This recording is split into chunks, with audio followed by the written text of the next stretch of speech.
بسم الله الرحمن الرحيم.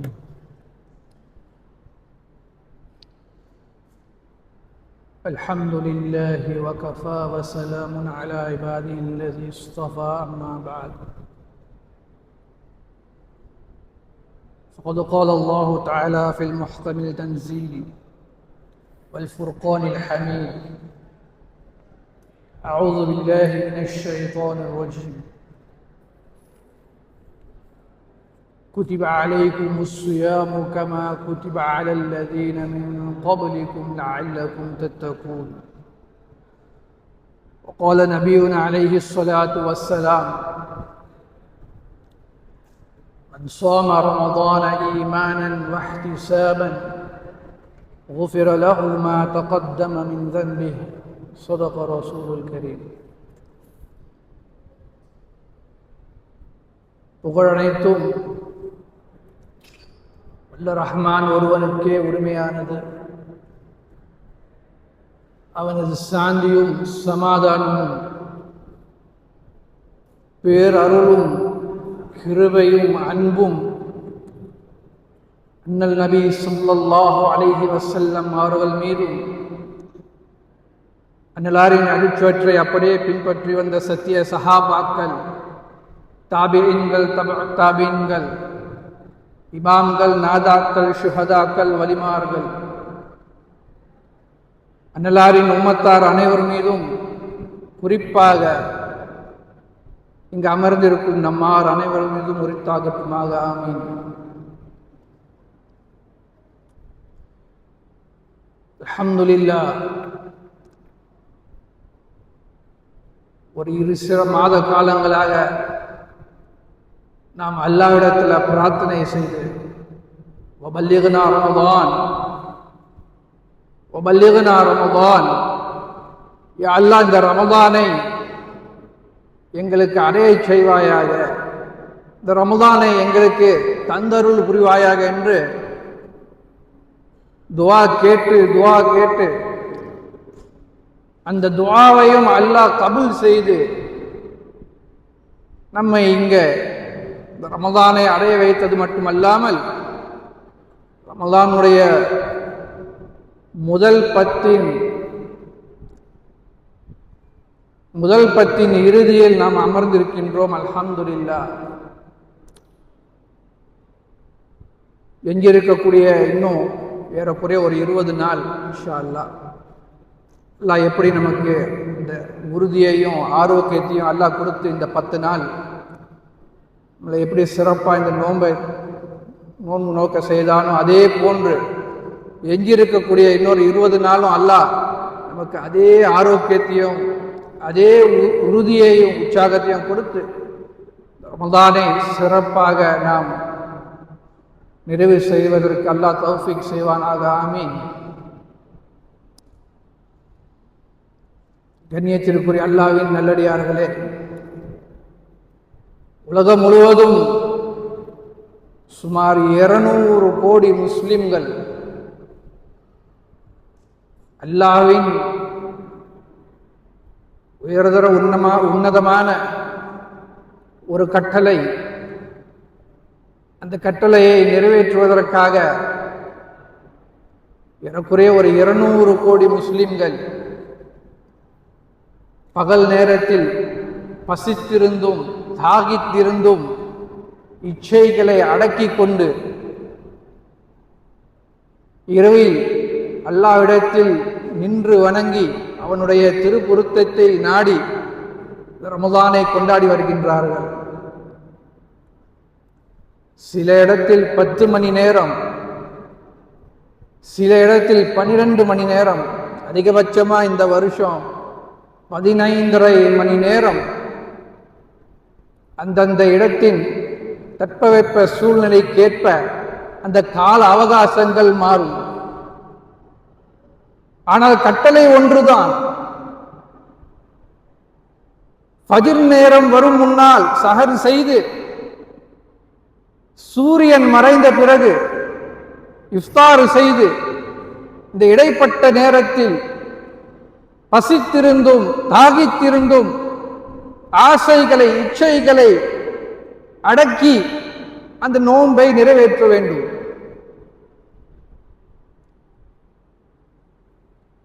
அரபி மொழியில ஒரு தத்துவார்த்தமான ஒரு வார்த்தை,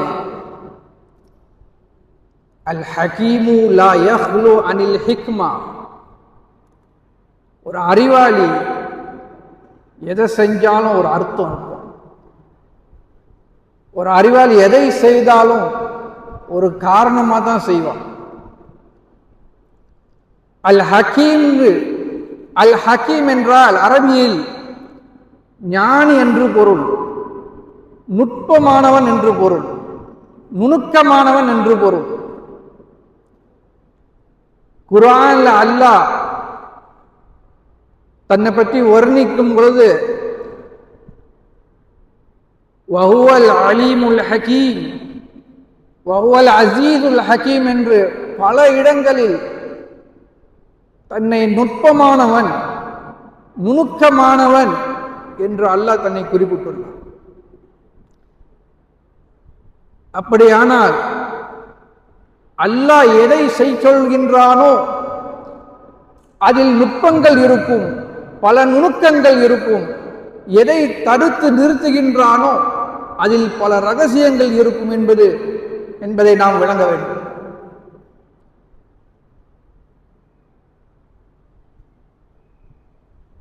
பொதுவா நாம் செய்யக்கூடிய இபாதத்துக்கு அல்லாஹ்வுடைய கட்டளை, தொழுவணும், நோன்பு வைக்கணும், ஜகாத்து கொடுக்கணும், ஹஜ்ஜு செய்யணும் போன்ற பல அல்லாஹ்வின் கட்டளைகளில் ஒரு வெளிரங்கம் இருக்கும். ஷரியத்து சொன்னபடி தொழுகணும்.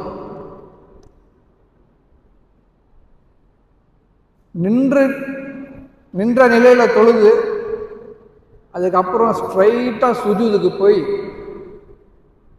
அப்புறம் நான் ருக்குவுக்கு வருவேன்னு சொன்னா முடியாது. ஒரு நோன்பு வச்சாரு, 10 நாள் அவருக்கு ஆர்வ கோளாறாய் நோம்புலாம் நல்லா ஈமான் அப்படியே பொங்கி வழிய மக்ரிப் பாங்கு சொல்றாங்க, எல்லாரும் நோம்பு திறக்கிறாங்க.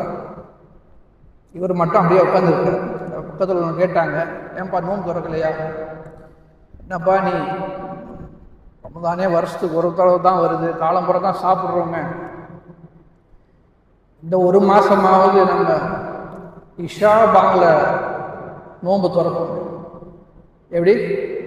இஷா பாங்கு வரும்பொழுது அப்புறம் நோன்பு திறக்கலான்னு சொன்னார். கூடுமாங்க?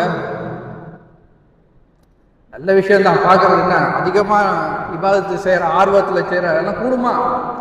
கூடாது. அல்லாஹ் எப்படி சொன்னானோ அப்படித்தான் செய்யணும். ஹஜ்ஜுக்கு போறாங்க, 7 தடவை தவாஃப்னா 7 தடவை தான் தவாஃப். நான் எக்ஸ்ட்ரா 2 தவாஃப்னா முடியாது. அப்போ அல்லாஹ் இட்ட கட்டளைகளில் வெளிரங்கம் இருக்கும். அந்த வெளிரங்கம் அல்லாஹ் எப்படி சொன்னானோ அப்படித்தான் செய்ய வேண்டும். அதே போன்று அந்த கட்டளைகளில் உள்ரங்கமும் இருக்கும்.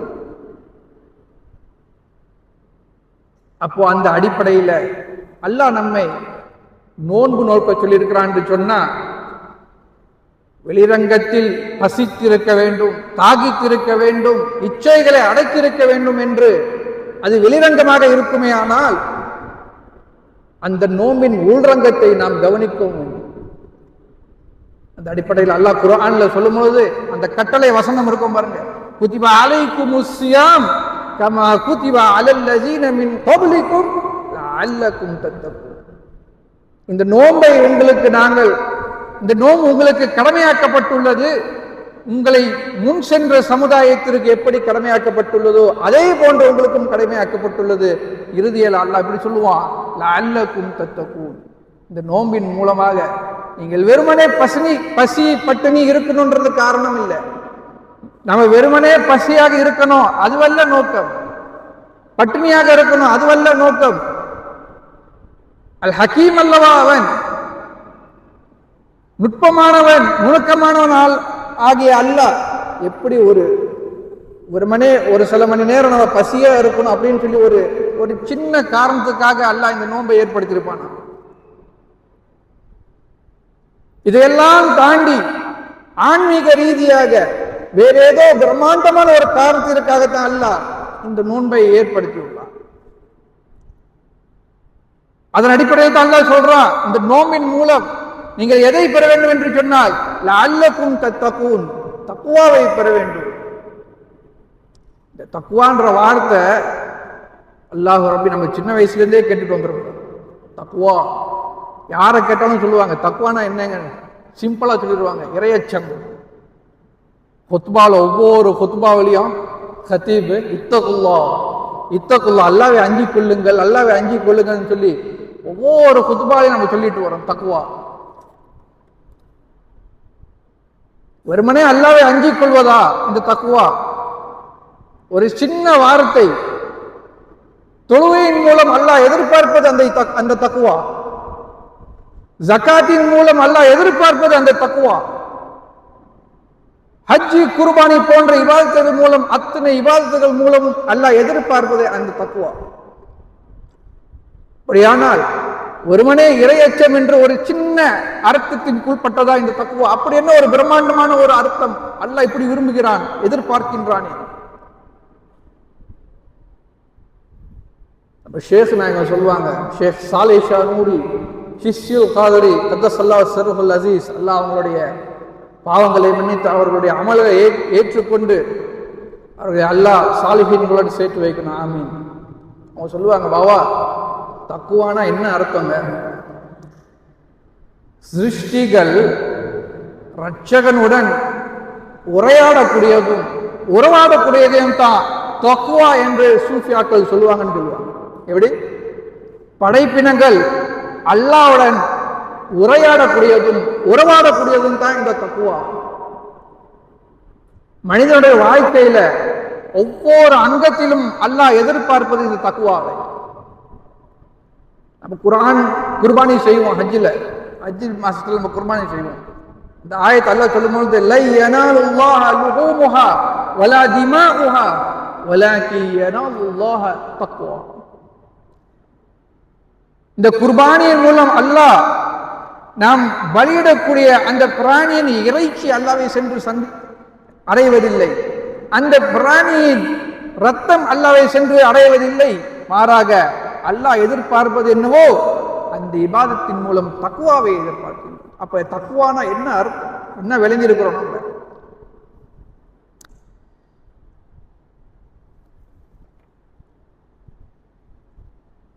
நபி யூசுப் அலைஹிஸ்ஸலாம் அவங்களுடைய சரித்திரத்தை நிறைய கேட்டிருப்போம். இன்னைக்கு கூட ஹஸ்ரத் அந்த வசனத்தை ஓதுனாங்க. நபி யூசுப் அலைஹிஸ்ஸலாம் ஒரு அழகான ஆடவர், நீண்ட சரித்திரம். சுருக்கமா அவங்க அந்த எகிப்து நாட்டுடைய அதிபதியின் வீட்டில் அவங்க இருக்கிற அந்த காலத்துல ஒரு சம்பவம் நடக்குது.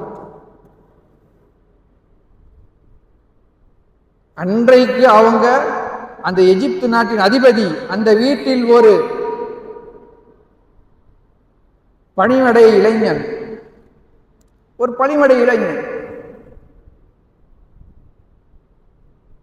அரண்மனை அரசி அறைக்குள் வா என்று அழைக்கின்றார். அந்த சமயத்துல நபி யூசுப் அலைஹிஸ்ஸலாம் அவங்களுக்கு 90% அல்ல 100% தப்பு செய்வதற்கு வாய்ப்பு அங்க இருந்தது.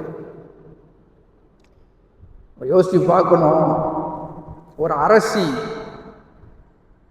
ஒரு எஜமானி இதை செய் என்று சொன்னால் அதை செய்துவிட வேண்டும், இதை செய்யாதன்னு சொன்னால் அதை செய்யக்கூடாது. அதான் அங்க சிச்சுவேஷன். இப்ப நபி யூசுப் அலைஹிஸ்ஸலாம் அந்த இடத்துல அந்த சிச்சுவேஷன்ல தான் இருக்கிறாங்க. உள்ளே வா என்று கூப்பிட்டதுக்கு அந்த அழைப்பை ஏற்றுக்கொண்டு உள்ளே செல்வதற்கு எவ்வளவு நேரமா? அப்ப அங்க என்ன நடந்துச்சு? விரண்டு ஓடுறாங்க. இது அல்லாஹ்வுக்கு ஏற்றுக்கொள்ளாத விஷயம், ஏற்றுக்கொள்ளப்படக்கூடிய விஷயம், இதை நான் செய்ய மாட்டேன் என்று அவங்க விரண்டு ஓடுறாங்க. அப்போ அல்லாஹ் அதற்கு கொடுத்த அந்தஸ்து என்னன்னு சொன்னா அந்த ஆயத்துல கடைசியில சொல்லுவான் அல்லாஹ், இன்னஹு மின் இபாதினல் முஹ்லஸீன், கலப்படமில்லாத என்னுடைய அடியார்களில் ஒருவர் யூசுப், எந்த ஒரு தப்பும் கலந்திடாத அடியார்களில் ஒருவர் அந்த யூசுப். அப்ப இந்த நோம்பாளிகள் ஏறக்குறைய கலப்படம் இல்லாத அடியார்கள் தான். எப்படின்னு சொன்னா நம்ம நோன்பு வைக்கிறோம், யாருக்குங்க தெரியும் நம்ம நோன்பு வச்சிருக்கிறோம்?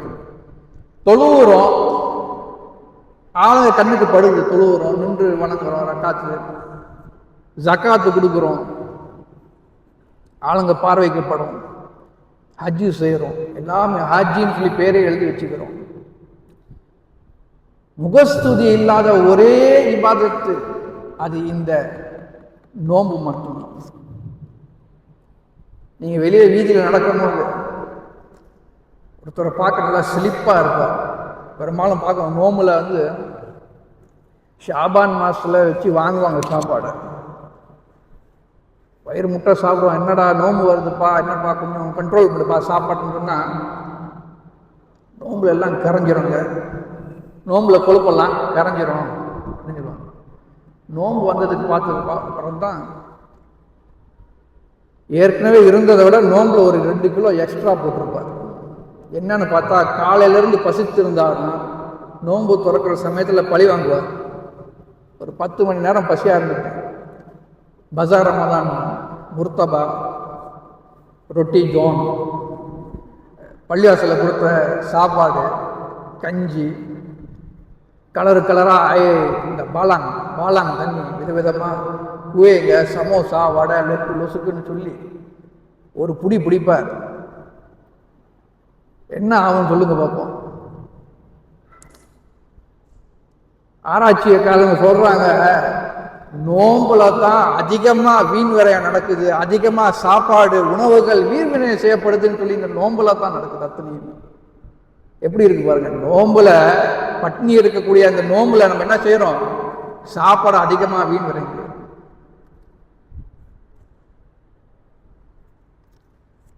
அப்போ நோம்பாளி நோம்பு வைத்திருக்கிறாரா இல்லையா என்று அல்லாஹ்வுக்கு மட்டும்தான் தெரியும்.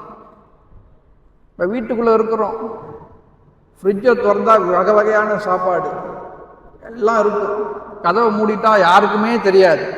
நல்லா சாப்பிட்டுட்டு வெளியே போகும்போது கொஞ்சம் அப்படியே வாடின மாதிரி இப்படி காட்டிக்கிட்டோம்னு சொல்லி நம்பிடுவாங்க ஆளுங்க, அவர் நோன்பு வச்சிருக்கிறாரு அப்படின்னு சொல்லி. யாருக்கு தெரியும்? ஆனால் நம்ம செய்வோமா? அதை அல்லாஹ் பார்க்கின்றான் என்று ஒரே காரணத்திற்காக அந்த நோம்பில் உறுதியாக நம்ம இருப்போம். யாருமே பார்க்காட்டியே கூட நம்ம அதை தப்பு செய்ய மாட்டோம். அப்ப அந்த வகையில நோம்பாளி ஒரு வகையில் நபி யூசுப் அலைஹிஸ்ஸலாத்தை அல்லாஹ் சொன்னா பார்த்தீங்களா, இன்னஹு மின் இபாதில் முக்லஸீன். அந்த அடிப்படையில் நோம்பாளிகளும் ஒரு வகையில் முக்லஸீன், கலப்படம் இல்லாத அடியார்கள். அப்ப இந்த நோம்பின் மூலம் அல்லாஹ் எதிர்பார்ப்பது இதைதான். ஒருமனே பட்டினியாக இருப்பது அல்ல, அல்லாஹ்விற்காக இதை நான் செய்தால் அல்லாஹ்வின் பொருத்தம் வருமா, இதை செய்தால் அல்லாஹ்வின் கோபம் வருமா, இதை செய்தால் அல்லாஹ் என்னை ஏற்றுக்கொள்வானா என்று பார்த்து பார்த்து செய்வது தான் அந்த தக்வா. அப்போ இந்த ரமதான் நமக்கு போதிக்கக்கூடியது அதுதான். வெறுமனே பட்டி இருப்பது அல்ல. இந்த ரமதானை நம்ம எப்படி பார்க்க வேண்டும் என்று சொன்னால், இது ஒரு பயிற்சி முகாம். இந்த ஷாபான், இந்த ரமதான் நம்மளை விட்டு போனதுக்கு அப்புறம் ஷவ்வால் முதல் தொட்டு வரக்கூடிய 29வது ஷாபான், மறு ஷாபான் வரை நாம் வாழக்கூடிய செய்யக்கூடிய வியாபாரங்களாக இருக்கட்டும், கல்வியாக இருக்கட்டும், திருமணமாக இருக்கட்டும், எந்த விஷயமாக இருக்கட்டும், அத்தனையிலையும் அல்லாஹ்வுடைய பொருத்தம் இருக்கின்றதா, இதை நான் செய்தால் அல்லாஹ் என்னை ஏற்றுக்கொள்வானா இல்லை கோபிப்பானா என்று பார்த்து பார்த்து செய்வதில் தான் அந்த தக்வா அடங்கியுள்ளது. அந்த தக்வாவை போதிக்கக்கூடிய ஒரு பயிற்சி முகாம், ஒரு ரீஹாபிலேஷன் கேம்ப், அதுதான் இந்த ரமதான். நம்ம கூட குதுபால சொல்லியிருந்தோம் அன்னைக்கு ஷாபான் மாசத்துல, இது ஒரு மதரசத்து தர்பியா, நம்மை சீர்திருத்தக்கூடிய ஒரு பயிற்சி முகாம் இந்த ரமதான். ஆக அடியார்களே, அன்பு பெரியார்களே, இந்த ரமதானை வெறுமனே பசித்திருந்து தாகித்திருந்து, நபி ஸல்லல்லாஹு அலைஹி வஸல்லம் சொல்லுவாங்க, நோம்பாளிகளில் சிலர் அந்த நோம்பின் மூலமாக பசியையும் தாகத்தையும் தவிர அவர்கள் வேறு எதையும் பெற மாட்டார்கள். அப்படிப்பட்ட ஒரு துரதிருஷ்டசாலியாக நம்ம ஆகிடக்கூடாது. அப்ப நோம்பின் மூலம் எதை அல்லாஹ் பெற வேண்டும் என்று சொன்னானோ அந்த தக்வாவை, அல்லாஹ்வுடைய அந்த உறவை நாம் நீடித்துக் கொள்ள வேண்டும், பலப்படுத்திக் கொள்ள வேண்டும். அதுதான் இந்த நோன்பு நமக்கு கற்றுத்தரக்கூடிய ஒரு உன்னதமான ஒரு பாடம் என்று நாம் விளங்க வேண்டும். அதே போன்று அல்லாஹ் நமக்கும் உங்களுக்கும் எனக்கும் இந்த தக்வாவை அல்லாஹ் பலப்படுத்தி தர வேண்டும். மேலும் யார் யாரெல்லாம் இந்த நோன்பு மாசத்துல அல்லாஹ் யார் யாருக்கெல்லாம் சோதனைகளையும் கஷ்டங்களையும் கொடுத்திருந்தானோ அல்லாஹ் அந்த நோம்பின் பரக்கத்தை கொண்டு அல்லாஹ் அந்த கஷ்டத்தை அல்லாஹ் நீக்கி அருள் புரிய வேண்டும். கடன் தொல்லையிலிருந்து அல்லாஹ் நம்மை பாதுகாக்க வேண்டும். மேலும் அல்லாஹ்வுடைய பொருத்தத்தை நாடி நாம் செய்யக்கூடிய இபாதத் அத்தனைகளையும் அல்லாஹ் நமக்கு செய்வதற்கு அந்த தௌஃபீகை அல்லாஹ் தந்தருள் புரிவானாக. ஆகிரு தஅவானா அனில் ஹம்துலில்லாஹி ரப்பில் ஆலமீன்.